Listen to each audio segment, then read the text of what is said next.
In the last couple of videos, we learned how to import other code into your scripts to extend their capabilities.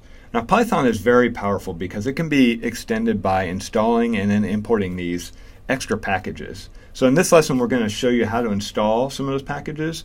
Specifically, we'll use two popular packages that make Python very much like MATLAB.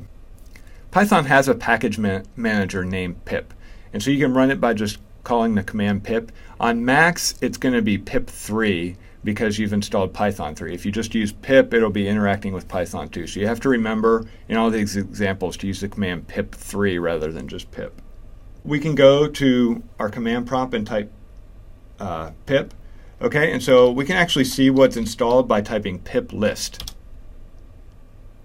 Okay, and it really just tells us that only pip is installed and only setup tools is installed because this is a brand new install of Python. And so the first thing I'm going to do is make sure that pip is up to date. And so the command we can use is pip install, and then we want to say -- upgrade, and the package we want to install is pip. And so what's going to happen, it's going to search the internet, and it's, you know what, pip is already up to date. You don't have to update anymore. And so once you install a package, if you want to just update it to the latest version, you can give this pip install upgrade command to do that. Okay, and so the two packages we do want to install are Numpy and Matplotlib. Again, these two will make Python feel very much like MATLAB. So if we want to just install Numpy, I just type pip install Numpy. And so you'll see it will download Numpy, it will install Numpy,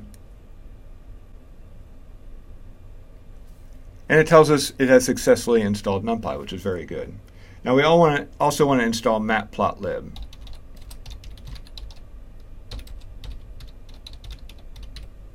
Okay, and so that's how you spell it. And so Matplotlib installs a little bit different because it's going to download the actual Matplotlib packages, but Matplotlib actually requires several other packages to work correctly. So it's going to automatically download those as well, and you can see it's doing that right now. Okay, and so we successfully installed Matplotlib.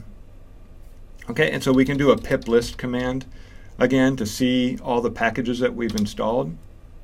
And we do see that Matplotlib and Numpy are installed along with some of the other things that had to be installed to support Matplotlib.